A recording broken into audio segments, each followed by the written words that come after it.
Muy buenas tardes para todos. Para todos, mi nombre es Miguel Gómez, realmente José Miguel Gómez es mi nombre completo. Yo soy Senior Solutions Architect en AWS. Llevo un poco más de 3 años en la compañía. Como seguramente entenderán por mi acento, yo soy colombiano de nacimiento. Sin embargo, yo vivo aquí en San Juan de Puerto Rico. Realmente vivo al centro de Puerto Rico, por aquí. Siempre bienvenidos.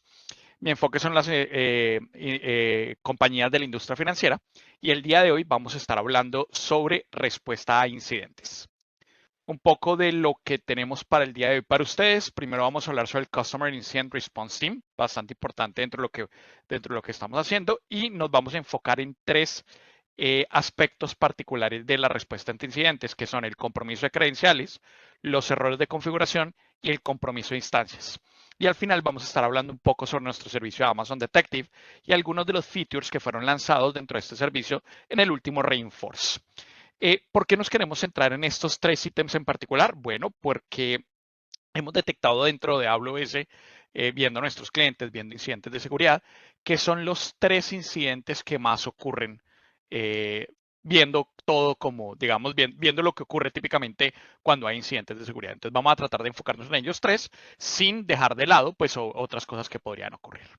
Lo primero que queremos ver, obviamente esto ya lo vieron antes, estoy seguro que lo vieron en la presentación de Andrés al principio, es el modelo de seguridad compartida.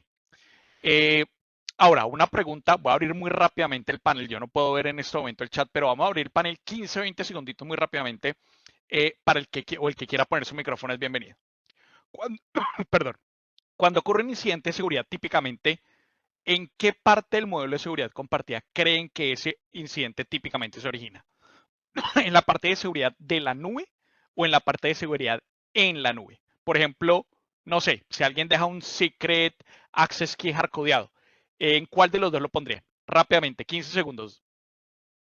Darío, si me puedes ayudar con el chat. Ahí están diciendo en la nube. Ok, en la nube, exacto. Entonces es por esta razón que justamente creamos el CIRT o el AWS Customer Incident Response Team. ¿Qué es el CIRT? El CIRT es un equipo de AWS diseñado para asistir a clientes que están teniendo un mal día. Y cuando hablo de mal día me refiero a incidentes activos de seguridad. Noten que un incidente activo de seguridad es, por ejemplo, cuando usted, no sé, cuando usted recibe una alerta que usted tiene una vulnerabilidad, por ejemplo, en GuardDuty le sale una alerta roja, usted tiene una vulnerabilidad, eso no necesariamente es un incidente activo de seguridad, es un indicativo de que usted tiene que corregir algo, entonces necesariamente tiene que estar ocurriendo en este momento un incidente activo de seguridad para que este equipo pueda entrar a apoyarlo. Entonces este equipo lo va a apoyar de manera activa en la investigación del incidente y en las mejores recomendaciones para evitar que ese incidente vuelva a ocurrir. Este equipo es un equipo de asistencia, como les decía, para resolver cosas que están ocurriendo de manera activa, pero este equipo no puede entrar en la consola de ustedes. Mejor dicho, no es como que yo contacto al equipo y le digo, por favor, resuélvame el problema, ayúdeme con esto, no. El equipo los va a guiar tratando de resolver el problema, pero el equipo de ninguna manera se puede conectar directamente en la consola y resolver el incidente por ustedes. Ahora, ¿cómo los contactan? La forma correcta de contactarlos es, abran un caso de soporte indicando que necesitan el apoyo de este equipo, del equipo del CIRT. ¿Por qué? Porque tienen un incidente de seguridad activo. Y segundo, si tienen un TAM o tienen un NSA asignado a su cuenta, por favor deben darle visibilidad para que estas personas puedan ayudarlos a acelerar el proceso.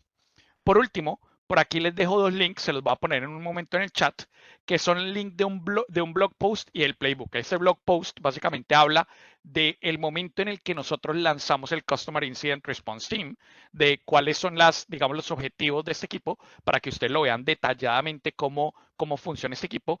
Y los playbooks, que sin duda alguna son un tema muy importante para nosotros porque son guías prescriptivas que este mismo equipo ha hecho para guiarlos a través de incidentes de seguridad. Ahora, estas guías están hechas para que ustedes en sus compañías las usen como plantillas, no necesariamente para que las tomen uno a uno como están ahí, porque obviamente esto está ahí, pues cada compañía va a tener un caso distinto. La idea es que las usen como plantillas y construyan sus propias plantillas para su propia compañía. Dentro de estos playbooks van a encontrar la guía para poder construirlas, cómo se hace, cómo se deben clonar, qué es lo que tienen que hacer. Absolutamente todo lo encuentran directamente en este link. Lo compartiré al final de la presentación. Listo, sigamos adelante. Ahora, en este mismo modelo de seguridad compartida, es importante que recordemos que el modelo no es el mismo para todos los servicios de AWS. Por ejemplo, nuevamente preguntando, ¿ustedes en qué servicio creen que tienen más responsabilidad? Por ejemplo, comparemos dos muy sencillos, EC2 versus Lambda. 15 segunditos en el chat. ¿En cuál tienen ustedes más responsabilidad? Darío, si me ayudas. ¿Y si tú? En EC2 tienes más responsabilidad, por supuesto. Claramente en EC2 tienes más responsabilidad. Entonces, en Lambda, por ejemplo, en un servicio como Lambda, ustedes lo que están haciendo es transfiriendo parte de esa responsabilidad al equipo de AWS. Y AWS es eficiente en el manejo de estas responsabilidades. Nosotros tenemos automatizaciones, procesos probados a escala, altos niveles de hardening, procesos probados de despliegue de parches, entre otros mecanismos. Además, procuramos reducir al máximo lo que es la intervención humana en el manejo de estas responsabilidades. Por otro lado, la inversión que AWS hace en temas de seguridad es mucho más grande de lo que típicamente un cliente podría hacer por sí solo. Y ustedes al entrar a AWS, al poner sus servicios directamente en AWS, están heredando digamos, esa inversión que AWS está haciendo en temas de seguridad. Al final, pues ustedes como clientes, por supuesto, están en la libertad de elegir el servicio que ustedes crean conveniente para poder hacer su carga de trabajo de la manera que consideren adecuada. Sin embargo, nuestra invitación es, en la medida de lo posible, siempre que usted pueda, trate de elegir servicios en donde usted se quite responsabilidades y las transfiera hacia el equipo de AWS, lo que se llaman equipo de servicios gestionados o servicios manejados. Discúlpenme que se me fue un slide. Ya, listo. Ahora, demos un paso atrás y centrémonos en la parte del modelo de seguridad compartida que corresponde a nuestros clientes. Hablemos por un momento de cuáles son los errores más comunes que vemos en esta capa del modelo de seguridad compartida. Habíamos hablado de 3. Y el primero, sin lugar a duda, es lo que se llama el compromiso de credenciales. Básicamente, el compromiso de credenciales es cuando las credenciales de seguridad de un sistema informático quedan expuestas a terceros y estos terceros potencialmente pueden asumir dicha identidad. Las razones para que esto ocurra son múltiples, se me ocurren como 1000 y estoy seguro que ustedes saben muchísimas más.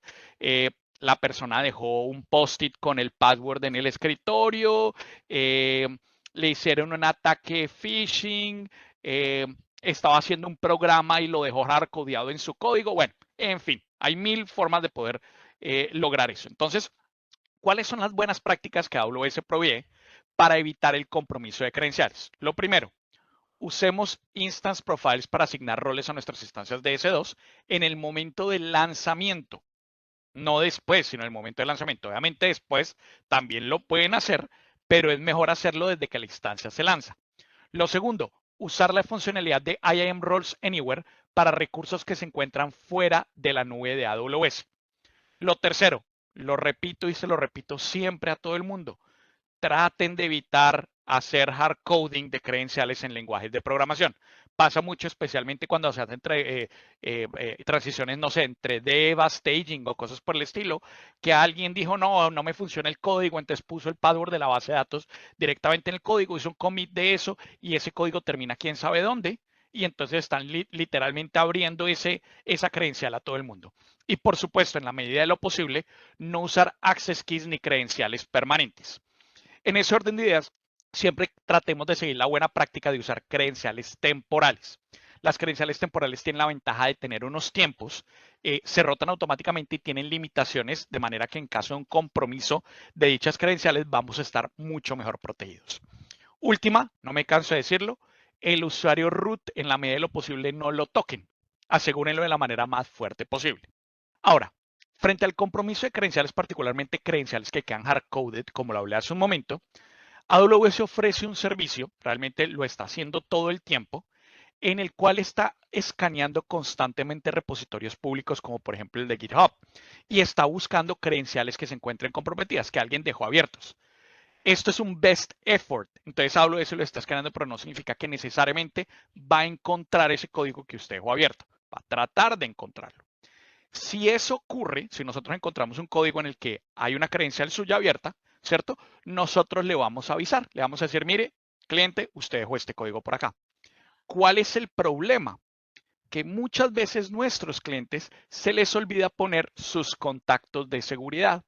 Entonces, en el momento que se les va a avisar, no hay a quien llamar, no hay a quien escribirle, o de pronto sea a quien escribirle, pero a quien se le escribe porque lo dejó por acá en este Security Contact, ¿cierto? Era una persona que trabajaba hace 5 años en la compañía que ya no está. Entonces, siempre es importante, la invitación es actualicen los contactos de seguridad, modifíquenlos permanentemente, revísenlos, utilicen un servidor de correos seguros y asegúrense que el teléfono que tienen registrado es el número de recuperación del root account. AWS hace un esfuerzo muy importante para mejorar los mecanismos de registro de contacto y de actualización de los mismos, pero al final el paso lo dan ustedes como clientes. Así que la invitación es a que revisen esta información, que esta información se encuentre actualizada. Noten que aquí hay un contacto específico de security. Manténganlo actualizado, si no, no tenemos a quién escribirle. Mencionamos esto hace un momento, pero lo reiteramos. No usemos credenciales duraderas ni para las instancias, ni para las aplicaciones, ni tampoco para las personas.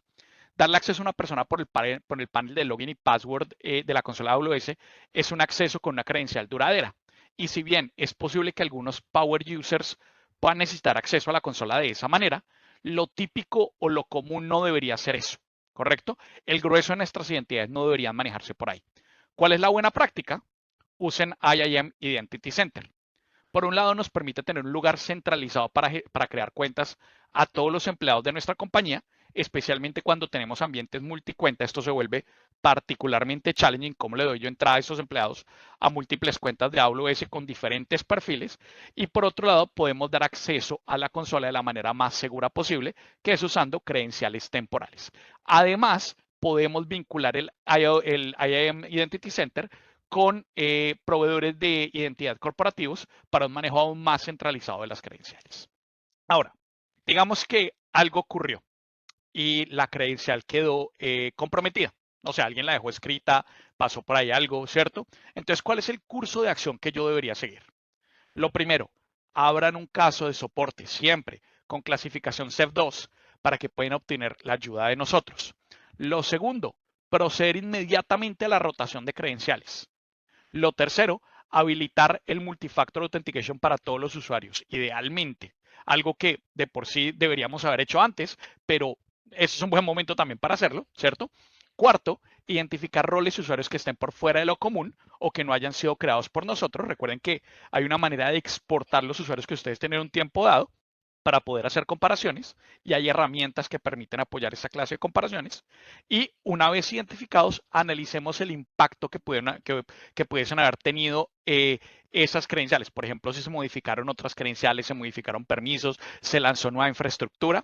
Y por último, usar IAM Access Analyzer para revisar si quedó alguna puerta abierta que permita algún tipo de acceso desde otro sitio, un acceso externo.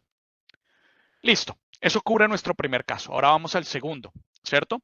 Un error común que hemos visto que son los errores de configuración. ¿Qué es un error de configuración? Es cualquier compromiso en la configuración de mis recursos que abre la puerta a un potencial incidente de seguridad. Un ejemplo súper sencillo. Todas mis instancias de cómputo deben tener el puerto SSH restringido, pero alguien en mi compañía decidió lanzar un EC2 con el puerto 22 abierto a todo el mundo, ¿cierto? Entonces lo que tenemos ahí es un desvío de la configuración y al mismo tiempo de las buenas prácticas que yo estoy tratando de hacer enforcing dentro de mi compañía. Entonces, ¿cómo nos apoyamos aquí? AWS Config y Security Hub nos permiten tener el control de la visibilidad sobre esos potenciales desvíos que puedan tener mis recursos y nos permiten establecer reglas de configuración para cualquier nuevo recurso que alguien vaya a crear, ¿cierto? Por ejemplo, yo puedo crear una regla que dice que está prohibido abrir el puerto SSH al público, simplemente está prohibido. o que no pueden existir instancias, por ejemplo, EC2 con IPs públicos. Ninguna instancia EC2 debería estar mirando hacia el exterior. O que todas mis lambdas deberían estar, por ejemplo, deberían hacer parte de una VPC. Acuérdense que las lambdas se pueden lanzar con una ni en VPC o sin VPC, ¿no? Los buckets públicos han sido un vector de ataque desde el principio de los tiempos. Eso nosotros hemos trabajado bastante en ese tema. Y AWS como línea de base, todo bucket creado se crea sin acceso al público. Eso fue un cambio que se hizo hace algunos años. Además, ofrece visibilidad sobre esto y configuraciones automatizadas para remediar cuando un bucket queda de manera pública. La buena práctica es mantengan ese estatus.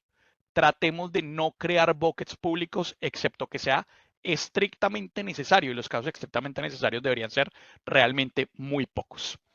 Aprovechemos servicios como Macie. Lo hablamos anteriormente, seguramente lo vieron antes con alguno de mis compañeros, pero podemos tener claro que si tenemos data sensible, si la tenemos, esa data tiene que estar resguardada de la manera correcta. Y por último, GuardDuty nos ayuda a detectar potenciales problemas de fuga de información, como por ejemplo acceso desde fuentes sospechosas, comportamientos anómalos de las personas que hacen parte de nuestra cuenta en Buckets S3. Así que una buena práctica es activen GuardDuty, manténganlo activado y obviamente activen las opciones de GuardDuty, como por ejemplo el S3 Protection, ¿no? Listo. Ya en presentaciones de los compañeros vimos las capacidades de Security Hub, vieron las capacidades de config, y desde el punto de vista de Security Hub recordarles que esta herramienta nos permite realizar alineamiento de nuestra configuración, la configuración de nuestra compañía con las buenas prácticas de seguridad como por ejemplo CIS o PCI DSS. Ahora, no solamente es activar estos servicios, eso no basta, también es importante hacer un monitoreo de estos servicios porque potencialmente podemos tener un empleado que cambie el baseline y por lo tanto estos servicios no van a detectar una desviación de algo que se está lanzando de manera equivocada o errónea dentro de mis configuraciones. Y en el slide anterior mencioné las posibilidades que ofrece Config con la importancia que significa el poder tener la observabilidad y la acción respecto a las configuraciones personalizadas que sean indeseables en mis recursos de AWS. Por ejemplo, en el caso de uso particular de alguien, quiere saber si el puerto 1433 está expuesto y puede ser un potencial vector de ataque. Entonces ustedes pueden crear sus propias reglas para estas configuraciones que son personalizadas. Ahora, nuevamente, digamos, ocurrió un desastre, ¿cierto? Ya ocurrió un cambio anómalo, algo malo ocurrió por ahí. ¿Qué es lo que tengo que hacer? ¿Cuál es el curso a seguir, cierto? Lo primero, igual que la vez pasada, ticket SEV2, ¿no? Lo segundo, primero que todo, entender también que este ticket debe ser levantado si se sospecha que un desconocido cambió mi configuración, cambió mi baseline. Si alguien lanza una instancia EC2 que no es compliant, pues no, de pronto no sería exagerado levantar un ticket, porque justamente para eso es que tenemos estas herramientas. De pronto alguien lo hizo sin querer y justamente tenemos las herramientas para que detecten eso y es algo que podemos remediar directamente nosotros, ¿correcto? Lo segundo, si la configuración se alteró, nosotros deberíamos ir a AWS Config, revisar el cambio, ¿cierto? Y cuándo fue realizado y dejar eso como una investigación. Lo tercero, aprovechar las funcionalidades que tiene CloudTrail para entender quién hizo el cambio, ¿cierto? Recuerden que CloudTrail cuenta con una funcionalidad nativa que permite almacenar esos trails en S3 y crear los metacatálogos automáticamente para poderle hacer query con Athena, ¿correcto? Por supuesto, obviamente, corregir el desvío que pudo haber sido causado. Y quinto, actualizar las políticas si es que se requiere. Y por último, compromiso de instancias, ¿cierto? Una instancia comprometida básicamente es cuando alguien toma control de una instancia EC2 a través de una vulnerabilidad, ya sea el sistema operativo, librerías, aplicaciones que yo pueda tener por ahí. Y al tomar control de esa instancia, usa la instancia para propósitos maliciosos, como por ejemplo minado de criptomonedas, parte de una flota de ataque de DDoS. Entonces, ¿qué es lo que yo debo hacer? ¿Cuáles son los action items que nosotros podemos tomar para evitar que eso ocurra? Lo primero, tener tener un control específico sobre el parcheo de las instancias. Esto puede ser desafiante para algunas organizaciones. No todo el mundo tiene el tiempo para entrar en todas las instancias de hacerlo. Entonces, utilicen la funcionalidad de Patch Manager en System Manager y construyan AMIs jardinizadas usando el EC2 Image Builder. Si mi instancia tiene una aplicación de cara a Internet, no sencillamente expongamos esa instancia al público y la dejamos con el grupo de seguridad y ya, sino tratemos de usar elementos de protección de borde como por ejemplo WAF. WAF tiene reglas automáticas específicamente diseñadas para detectar vulnerabilidades, como algunas de las que hablamos, por ejemplo, vulnerabilidad del sistema operativo, ¿cierto? Procuremos administrar las instancias usando System Manager, Fleet Manager. No siempre es buena idea dejar, por ejemplo, el puerto 22 abierto del RDP, sino que esto lo pueden hacer directamente de System Manager sin comprometer la seguridad de su instancia. Y lo hemos dicho varias veces, no usen identidades de largo plazo en estas instancias, sino que usen credenciales temporales, como por ejemplo los roles. Veamos temas de parcheo. Debe existir dentro de nuestra organización un modelo de parchado riguroso. Parches para sistemas operativos, middleware, aplicaciones. Esto sale todos los días, algunos con altísima importancia. Y lo peor que nos puede pasar es que se nos pase, se nos olvide, así sea por un par de días, particularmente cuando el parche que salió es crítico. Para eso también se pueden apoyar en servicios como Amazon Inspector, que nos da la visibilidad que necesitamos de estos parches o políticas de seguridad que se podrían tener en nuestros sistemas operativos. Segundo, recordarles el servicio de Patch Manager, no tiene ningún costo. Lo tercero, generar la disciplina y empezar a generar Image Builder si no lo están usando ya. Y por supuesto que toda la organización use las imágenes creadas en Image Builder y no sencillamente lanzar instancias EC2 de cualquier imagen porque sí. ¿Cómo reaccionamos ante instancias comprometidas? ¿Qué es lo que debo hacer? Nuevamente, primer paso, ticket F2, ¿no? Segundo, muchos equipos de seguridad van a estar tentados a eliminar esa instancia maliciosa cuanto antes, pero sí, eso resuelve el incidente, pero nos quita toda la investigación forense de lo que queremos hacer. Así que el segundo paso no es eliminar la instancia, es sacar un snapshot para poder hacer una evaluación de qué fue lo que pasó. Lo tercero, aislar la instancia con un security group, que es lo equivalente a corte el cable de red, ¿cierto? Cuarto, recoger toda la información posible de la instancia. Para esto hay unos comandos de CLI y de API que pueden ayudarse. Y por último, cambiar los permisos de IAM en la instancia, de tal manera que esa instancia se pueda acceder únicamente por los equipos que deberían poder acceder para una investigación forense. Ahora, ese proceso anterior es posible automatizarlo. Hacer esto manual puede ser engorroso. Además, de pronto nos demoramos detectando que eso ocurrió. Así que lo mejor es hacerlo de manera automatizada, de tal manera que evitamos un fallo humano que pueda comprometer la investigación forense o que de alguna manera pueda ser una reacción demorada. Entonces, ¿cómo funcionaría una automatización en ese proceso? Lo primero, tenemos una instancia en nuestra cuenta AWS. La instancia está comprometida, ¿cierto? Por malware, trojan, yo qué sé, lo que sea, y fue reclutada en este caso por un bot de minado de criptomonedas. GuardDuty va a detectar ese problema, ¿cierto? Y lo detecta como un issue de importance high. Y como ocurre con muchos servicios de AWS, ese finding de GuardDuty va a generar un evento en Event Bridge que podemos capturar como un posible trigger de una acción subsecuente. Dicha acción se ejecuta con una función lambda. ¿Y lambda qué va a hacer? Va a recoger la información relevante de la instancia, le va a poner un tag para un control, por ejemplo, instancia no se puede terminar, cosas por el estilo. Aísla la instancia automáticamente, lo de cortar el cable que mencioné hace un momento. Cambia los permisos solamente para permitirle al equipo forense hacer lo que tiene que hacer y saca un snapshot automáticamente. Y esto va a ocurrir en cuestión de pocos minutos y de manera automatizada sin que medie el error humano. Este es un ejemplo de la lambda. Yo sé que no lo van a copiar de aquí, no hay ningún problema. Esa lambda existe, la podemos compartir, ya está. Entonces no se preocupen por eso. Y ya para terminar, ya nos queda muy poco tiempo. Para terminar esta presentación, vamos a hablar de Amazon Detective. Y la razón por la que lo menciono aquí al final es porque cualquier incidente de seguridad que nos perjudique, la investigación del mismo puede ser apoyada de manera proactiva por este servicio. Amazon Detective es un servicio que permite a nuestros equipos de seguridad investigar la causa raíz de un incidente de seguridad. Detective tiene varias fuentes de datos y correlación a esas fuentes para ayudarnos justamente en esa labor investigativa. Algo que típicamente tomaría varios equipos, de pronto que entre esos equipos se hablen, la coordinación entre esos equipos, lo que usualmente eso es un challenge. Entonces, si yo tengo una instancia, por ejemplo, que fue afectada y es maliciosa, ese incidente de seguridad va a quedar registrado también en CloudTrail, en los VPC Flow Logs, en los findings de GuardDuty, mejor dicho, va a quedar en muchos sitios y no necesariamente va a estar únicamente en el elemento que fue comprometido. ¿Cuáles son los casos de uso? El primero es la visualización, como ocurrió con un incidente de seguridad, haciendo tracking de manera muy sencilla al curso de los eventos que llevó a que ocurriese ese problema. Con esa información centralizada en un solo dado, se nos va a facilitar la investigación de un incidente con visión de todo el contexto de lo que ocurrió alrededor de ese incidente y si la organización lo requiriese, el proceso de threat hunting para que de manera proactiva podamos buscar y encontrar potenciales actividades maliciosas de cara, obviamente, hacia el futuro. ¿Cómo se ve típicamente un hallazgo en Detective? Por ejemplo, en este caso estamos viendo que hay un problema de data exfiltration por queries de DNS.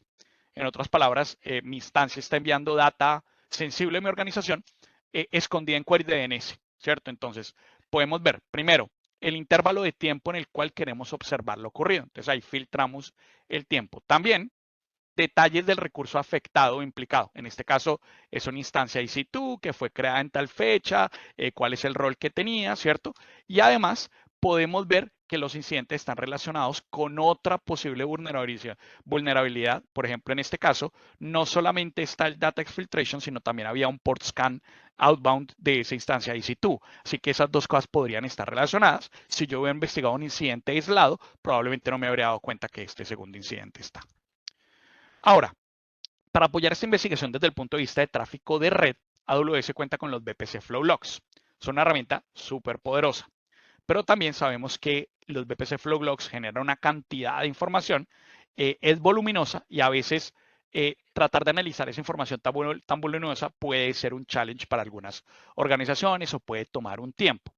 Detective nos ayuda con esto de una manera muy sencilla, pues que podemos restringir ese rango a únicamente el momento que me interesa dentro de mi investigación. Entonces, por ejemplo, en este caso, detectamos un pico anormal de tráfico de red, ¿cierto? Y yo quiero visualizar únicamente ese momento de lo que se detectó y lo puedo filtrar como se pueden dar cuenta aquí por IP address o el puerto, remote por el protocolo, bueno, entre algunas otras. Además de esto, digamos que en la investigación anterior yo detecté que hay una dirección IP por ahí como medio sospechosa y yo quiero ver si esa dirección IP tuvo efecto en alguna otra instancia o en algún otro recurso de mi cuenta que yo no me haya dado cuenta. Entonces podemos usar esta función que tiene Detective en la que podemos buscar usando direcciones IP específicas, ¿cierto? En este caso, yo estoy poniendo esa dirección IP específica que se comunica con un entorno y tiene razones que podemos creer que esa IP puede ser una IP maliciosa. Así que es posible averiguar qué otros recursos dentro de mi red, dentro de mi VPC, se pueden haber comunicado con esa IP. ¿De acuerdo? Entonces puedo hacer una correlación más fácil entre ellos. Un lugar donde Detective trae mucho valor es el encadenamiento, el escenario de encadenamiento de roles. El encadenamiento de roles es el acto de asumir un rol con otro rol para ocultar una identidad o escalar privilegios. Por ejemplo, supongan que una credencial comprometida es una credencial con políticas muy limitadas, prácticamente no puede hacer nada. Así lo que, pero de pronto esa credencial limitada, uno de los permisos que tiene es asumir el rol de otra identidad. Entonces puede que esa otra identidad no sea tan limitada, yo me estoy escondiendo detrás de una con otra que sí me deja hacer más cosas y que desafortunadamente va a quedar oculta detrás de la primera. Entonces con Detective podemos ver cuando se asumió ese rol, ¿cierto? En este caso el primer rol comprometido que no tenía casi permisos, pero de entre este rol hubo uno que sí tenía muchos más permisos, ¿correcto? Por último, para finalizar, ya se nos acabó el tiempo, quisiera pasar por este slide de una nueva funcionalidad, fue lanzada durante Reforce hace algunas semanas, ¿no? Y esta funcionalidad se conoce como el Finding Group Visualization. Y al igual que otros servicios de AWS, su origen es el feedback que nosotros tenemos de nuestros clientes en cuanto a facilitar la labor investigativa relacionada con incidentes de seguridad. Imaginemos por un momento que el GuardDuty encuentra un finding relacionado a criptomonedas. Nosotros podemos elegir solucionar ese finding como ese problema aislado y remediarlo puntualmente, pero es bastante probable que ese incidente tenga alguna otra implicación dentro de lo que hablábamos, como lo vimos hace un momento, no sea algo aislado, entonces debe estar relacionado de alguna manera a otros incidentes y otras actividades en otros espacios de tiempo. Entonces todas las actividades que se relacionan con un incidente se conocen como un finding group y las podemos ver relacionadas como un grafo, tal cual como lo vemos en este momento en pantalla, lo que nos permite visualizar ese incidente de una manera mucho más sencilla y cuáles son las relaciones entre los distintos actores que hicieron parte de ese incidente. Entonces, esta imagen se genera de manera totalmente automática y para dar más contexto, por aquí tenemos la leyenda de esa, digamos, de ese grafo que se está generando. Por ejemplo, por aquí a la izquierda vemos que por aquí hay un rol, por aquí hay un IP address, por aquí hay una VPC, y cada uno de ellos tiene un color, depende de, digamos, del tipo de leyenda que tenga por acá, como también de la Observe Tactic que tenga y el Finding. Por ejemplo, obviamente cuando sale rojo es porque es un incidente de tipo High, cuando sale en este caso naranja es incidente de tipo Medium, y cuando sale amarillo es un incidente de tipo Low, y gris es Informational. Con esto termino mi presentación del día de hoy, no sin pasarme con invitarlos a que vean este blog que tenemos por aquí. En un momento les copio esta dirección en el chat si quieren sacarle de pronto un pantallazo para que puedan ver este blog. Ahí se explica claramente cómo usar este servicio, y también este video que está en YouTube que explica el paso a paso de cómo usar este servicio directamente en sus cuentas de AWS. Muchísimas gracias.